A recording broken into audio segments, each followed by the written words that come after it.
नमस्कार, future and option course के 6th episode में आपका स्वागत है।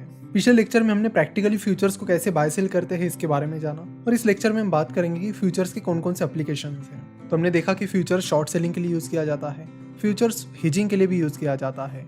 तो सबसे पहले बात करेंगे शॉर्ट सेलिंग की। तो इन सारी एप्लीकेशंस के बारे में एग्जांपल के साथ डिटेल में समझेंगे ताकि आप भी उन्हें उस तरह यूज कर सको।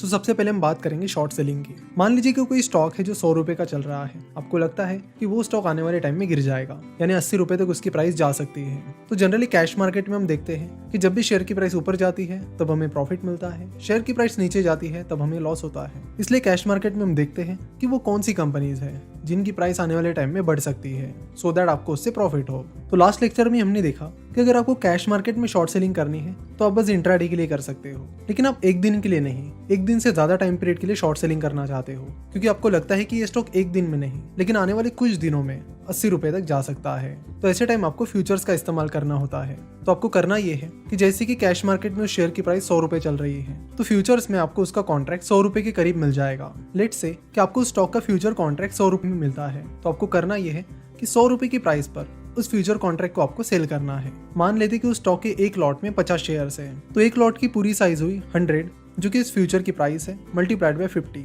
That is equal to 5000। तो आपको इस फ्यूचर कॉन्ट्रैक्ट को 100 रुपए पर सेल करना है। ना आप 100 रुपए पर उस फ्यूचर कॉन्ट्रैक्ट को सेल करने के बाद जैसे जैसे उस स्टॉक की प्राइस गिरने लगेगी वैसे वैसे आपको प्रॉफिट मिलता जाएगा। अगर आपको ये एग्जांपल समझ में नहीं आया है तो और डिटेल में समझाता हूँ। आपने यहाँ पर कॉन्ट्रैक्ट किया है कि आप 50 शेयर्स को एक पर्टिकुलर फ्यूचर डेट को 100 रुपए की प्राइस पर बेच दोगे।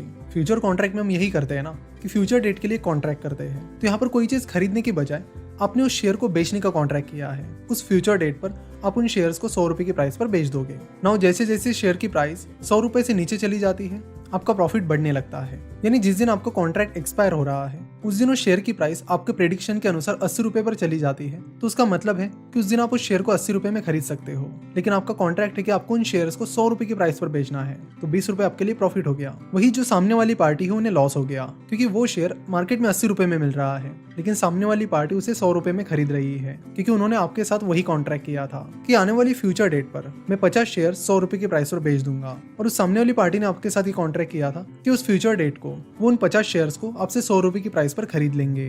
तो इस तरह इस केस में शॉर्ट सेलिंग करके आपको प्रॉफिट मिल गया है। तो ये सिनेरियो वो था जिसमें आपने जो प्रेडिक्ट किया था वही हुआ। अगर इसके उल्टा होता तो जैसे कि आपने यहाँ पर सोचा कि 100 रुपए की शेयर प्राइस आगे चलकर 80 रुपए हो जाएगी, लेकिन अगर ये शेयर प्राइस 100 रुपए से आगे बढ़कर 120 रुपए पर चली जाती है तो उस केस में आपको लॉस होगा, क्योंकि आपने कॉन्ट्रैक्ट किया है कि आप उन शेयर्स को 100 रुपए की प्राइस पर बेच दोगे। जब शेयर प्राइस 120 रुपए की हो जाती है तो भी आपको उन शेयर्स को 100 रुपए की प्राइस पर ही बेचना होता है, तो अल्टीमेटली 20 रुपए का डिफरेंस आपका लॉस हो जाता है। तो फ्यूचर्स में शॉर्ट सेलिंग कुछ इस तरह करते हैं। तो अगर आपको लगता है कि कोई कंपनी आगे चलकर खराब परफॉर्म कर सकती है तो आप उसमें शॉर्ट सेलिंग कर सकते हो। और जैसे कि हमने देखा कि 3 तरह के फ्यूचर कॉन्ट्रैक्ट होते हैं, नियर मंथ, नेक्स्ट मंथ और फार मंथ, यानी 3 महीने तक आप शॉर्ट सेलिंग कर सकते हो।